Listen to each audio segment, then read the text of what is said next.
Xin chào mọi người, chào mừng mọi người tiếp tục đến với series trải nghiệm tất tần tật các workshop cho bé ở thành phố Hồ Chí Minh. Một buổi sáng cuối tuần mát mẻ, nhà Sữa có ghé một tiệm bánh nhỏ xinh ở quận Gò Vấp để tham gia workshop làm bánh kem. Ở đây có hai khung giờ là 9 giờ sáng và 15 giờ chiều, chi phí tham gia cũng khá hợp lý. Tiệm có nhiều loại bánh để lựa chọn và không cần đăng ký trước quá lâu. Mọi người có thể tham khảo địa chỉ dưới mô tả nha. Cô giáo khá là tận tình giúp bé từng bước.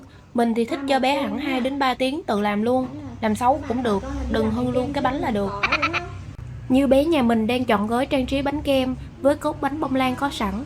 Vì bé còn nhỏ nên cô cũng tỉ mỉ hướng dẫn tận tình, nhưng mà hình như em thích tự làm hơn nên cứ đòi để tự con làm.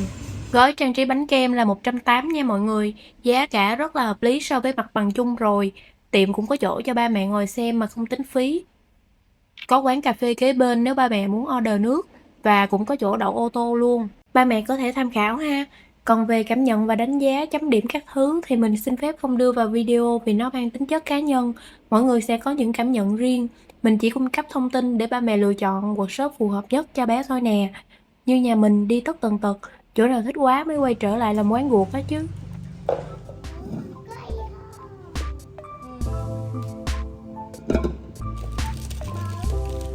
Nữa đi con, múc hết cho con. Múc giỏi thế nào.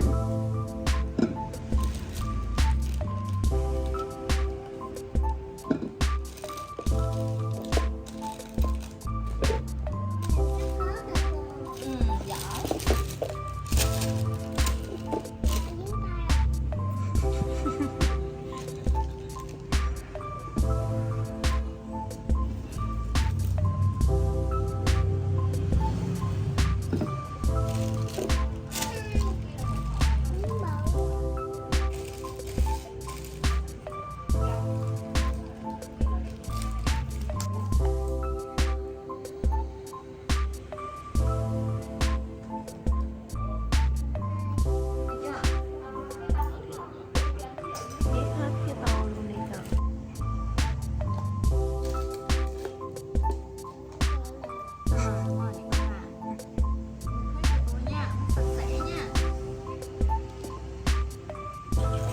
Ngon không? Ngon. Mềm mềm.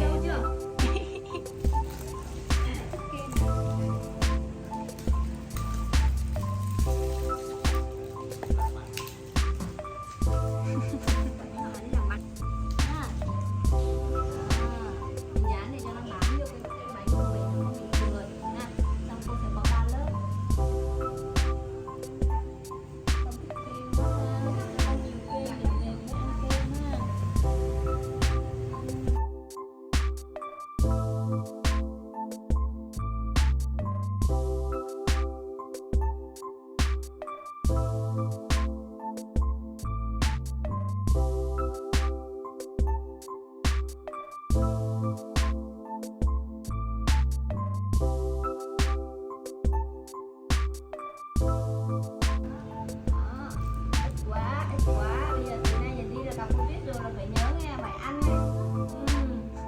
Ăn vô mới có sức rồi, nào bóc đi. Lên. Lên. Đúng rồi, trời ơi, chính xác. Đẩy lên cao lên con, nước thấp quá nó dính vào bánh mà nó không ra kem.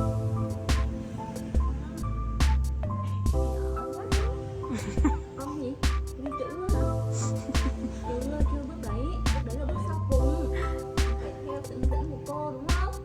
Rồi bây giờ thì con cái tay trái của con đâu? Rồi con xoay cái đế cho cô này, xoay cái đúng rồi, thật đi, đúng rồi. Nhẹ thôi, chậm lại một xíu nữa, nhẹ nhàng thôi cô gái.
Muốn dán gì lên nữa không? Ta-da, vậy chỉ còn một bước nữa thôi là Sữa sẽ hoàn thành việc trang trí chiếc bánh kem của riêng mình. Rồi cô cho chiếc hộp bự để đóng hộp về luôn nè. Mê quá nhảy tưng tưng. Rồi đâu có chờ được về tới nhà đâu, chạy qua quán cà phê xẻ bánh ăn liền luôn nè.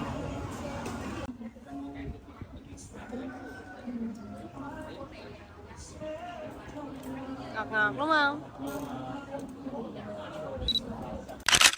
Cảm ơn mọi người đã quan tâm theo dõi nội dung trên kênh của mình. Đừng quên bấm like, share và subscribe để không bỏ lỡ những video mới nhất nhé.